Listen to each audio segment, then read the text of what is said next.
ನಮ್ಮ ಪಕ್ಷದ ಹೈಕಮಾಂಡ್ನವರು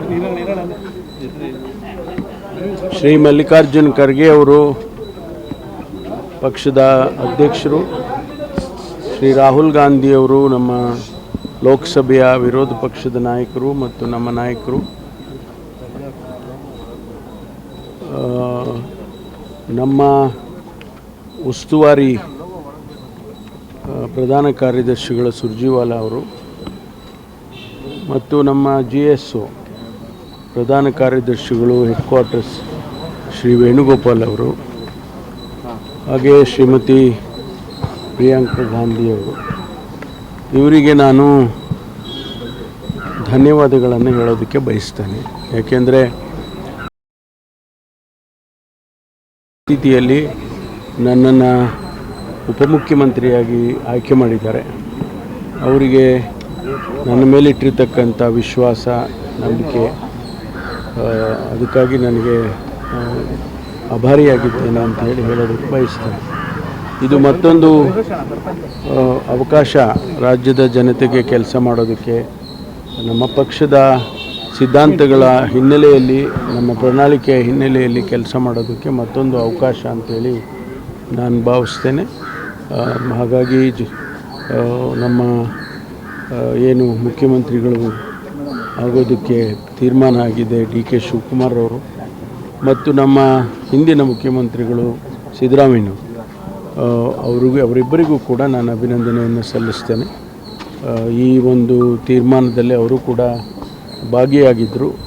ಹಾಗಾಗಿ ಅವರಿಗೂ ಕೂಡ ನಾನು ಧನ್ಯವಾದಗಳನ್ನು ಈ ಸಂದರ್ಭದಲ್ಲಿ ಸಲ್ಲಿಸೋದಕ್ಕೆ ಬಯಸ್ತೇನೆ. ಸರ್ 2 ಬಾರಿ KPCC ಅಧ್ಯಕ್ಷರಾಗಿರಿ, ಪ್ರಣಾಳಿಕೆ ಸಮಿತಿ ಅಧ್ಯಕ್ಷರಾಗಿ ಪಕ್ಷವನ್ನು ಅಧಿಕಾರಕ್ಕೆ ತಂದ್ರಿ. ಆದರೆ ಮುಖ್ಯಮಂತ್ರಿ ಆಗ್ತಾರೆ ಪರಮೇಶ್ವರ್ ಅವರು ಅಂತಾನೆ ಇತ್ತು, ಪಕ್ಷದಲ್ಲಿ ಕೂಡ ಚರ್ಚೆ ಆಯಿತು. ಕೊನೆ ಕ್ಷಣದಲ್ಲಿ ಏನಾಯಿತು ಸರ್? ಇಲ್ಲ, ಇದೆಲ್ಲ ಪಕ್ಷದ ತೀರ್ಮಾನ. ನಾನು ಶುರುವಿನಿಂದನೂ ಹೇಳ್ಕೊಂಡೇ ಬರ್ತಾ ಇದ್ದೆ, ನಮ್ಮ ಹೈಕಮಾಂಡ್ನವ್ರು ಏನು ತೀರ್ಮಾನ ಮಾಡ್ತಾರೆ ಅದಕ್ಕೆ ನಾವೆಲ್ಲ ಬದ್ಧವಾಗಿರ್ತೀವಿ. ಹೈಕಮಾಂಡ್ನವ್ರ ತೀರ್ಮಾನ ಅಂತಲೇ ಹೇಳ್ಕೊಂಡು ಬಂದಿದ್ದೆ. ಹಾಗಾಗಿ ನಿಜ ಮುಖ್ಯಮಂತ್ರಿ ಆಗಬೇಕು ಅಂಥೇಳಿ ನನಗೂ ಕೂಡ ಆಸೆ ಇತ್ತು. ಆದರೆ ಹೈಕಮಾಂಡ್ನವರು ಏನು ತೀರ್ಮಾನ ಮಾಡ್ತಾರೆ ಅದನ್ನು ನಾವು ಪಕ್ಷದ ಶಿಸ್ತಿನ ಸಿಪಾಯಿಗಳಾಗಿ ಒಪ್ಕೋಬೇಕಾಗ್ತದೆ. ಆ ರೀತಿ ಅವರಿವತ್ತು ನನಗೆ ಉಪಮುಖ್ಯಮಂತ್ರಿ ಮಾಡಿದ್ದಾರೆ ಅಂತ ಹೇಳಿದರೆ ನಾನು ಅದನ್ನು ಒಪ್ಪಿದ್ದೇನೆ. ಜನಗಳಿಗೆ ಕೆಲಸ ಮಾಡೋದಕ್ಕೆ, ರಾಜ್ಯದ ಕೆಲಸ ಮಾಡೋದಕ್ಕೆ ಅವಕಾಶ ಅಂತೇಳಿ ಅಂದ್ಕೊಳ್ತೇನೆ. ನಿಮಗೆ ಈ ಉಪಮುಖ್ಯಮಂತ್ರಿ ಪಟ್ಟ ತೃಪ್ತಿ ಇದೆನಾ ಅಂತ? ಯಾಕಂದರೆ ಮುಖ್ಯಮಂತ್ರಿ ರೇಸಲ್ಲಿ ಇರೋರು ನೀವು, ಉಪಮುಖ್ಯಮಂತ್ರಿ ಒಂದು ಹೆಜ್ಜೆ ಹಿಂದೆ ಬಂದಿದ್ದೀರಾ, ನಿಮ್ಗೆ ತೃಪ್ತಿ ಇದೆನಾ ಅಂತ? ನೋಡಿ, ಜನಗಳ ಸೇವೆ, ರಾಜ್ಯದ ಸೇವೆಯನ್ನು ಮಾಡೋದಕ್ಕೆ ಯಾವ ಸ್ಥಾನ ಆದರೂ ಒಳ್ಳೆಯದಲ್ವಾ, ಅದೊಂದು ಅವಕಾಶ. ಹಾಗಾಗಿ ಉಪಮುಖ್ಯಮಂತ್ರಿ ಸ್ಥಾನದಲ್ಲಿ ಇದ್ಕೊಂಡು ಕೆಲಸ ಮಾಡ್ಬೋದಲ್ವಾ. ಆ ರೀತಿ ಕಡೆಗಣಿಸುವಂಥ ಪ್ರಶ್ನೆನೇ ಇಲ್ಲ. ಈ ಸಂದೇಶ ಸಹಜವಾಗಿ ಆ ರೀತಿ ಹೋಗುತ್ತೆ. ಈಗ ಯಾಕೆಂದ್ರೆ ಕಡೆಗಣಿಸಿದ್ರಿ ಅಂತಕ್ಕಂಥದ್ದು ಒಂದು ಅಪವಾದ. ಕಡೆಗಣಿಸುವಂಥ ಪ್ರಶ್ನೆನೇ ಇಲ್ಲ. ಯಾಕೆಂದರೆ ಇದೆಲ್ಲ ಅವಕಾಶಗಳು ಒಬ್ಬೊಬ್ಬರಿಗೂ ಒಂದೊಂದು ಅವಕಾಶವನ್ನು ಕೊಟ್ಟು ಪಕ್ಷವನ್ನು ಮುಂದಕ್ಕೆ ತಗೊಂಡು ಹೋಗೋದಕ್ಕೆ ಮಾಡ್ತಾರೆ.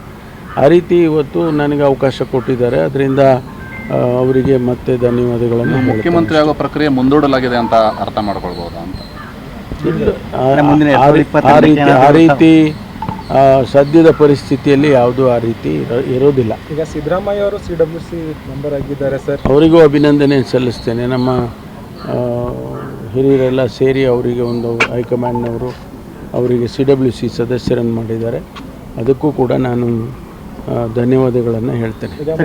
ಸಿದ್ದರಾಮಯ್ಯವರು ರಾಷ್ಟ್ರ ರಾಜಕಾರಣದಲ್ಲೇ ಮುಂದುವರಿತಾರೆ ಸರ್, ಅಥವಾ ರಾಜಕಾರಣದಲ್ಲಿ ಸಕ್ರಿಯವಾಗಿರ್ತಾರೆ? ಅಲ್ಲ, ಅದನ್ನು ಅವರಿಗೆ ಕೇಳಬೇಕು ನೀವು. ಸರ್, ಗೃಹ ಸಚಿವರಾಗಿ ಯಶಸ್ವಿಯಾಗಿ ಖಾತೆ ನಿರ್ವಹಿಸಿದ್ರಿ. ಈಗ ಮುಂದೆ ಯಾವ ಖಾತೆ ಕೊಡ್ತಾರೆ ಅಂತ ನನಗಿನ್ನೂ ಗೊತ್ತಿಲ್ಲ. ಯಾವ ಖಾತೆ ಕೊಟ್ಟರು ಕೆಲಸ ಮಾಡ್ತೀನಿ. ಮುಂದುವರಿತಾರೆ ಸರ್ ಗೃಹ ಖಾತೆ? ಯಾವ ಖಾತೆ ಕೊಟ್ಟರು ಮುಂದುವರೆದ್ರೆ ಅದರಲ್ಲೇ ಕೆಲಸ ಮಾಡ್ತೀನಿ. ಸೇವೆ ಮಾಡೋದಕ್ಕೆ ಇಲ್ಲ ಅಂದರೆ ಬೇರೆ ಖಾತೆ ಕೊಟ್ಟರೆ ಆ ಖಾತೆಯಲ್ಲಿ ಕೆಲಸ ಮಾಡ್ತೀನಿ. Thank you sir.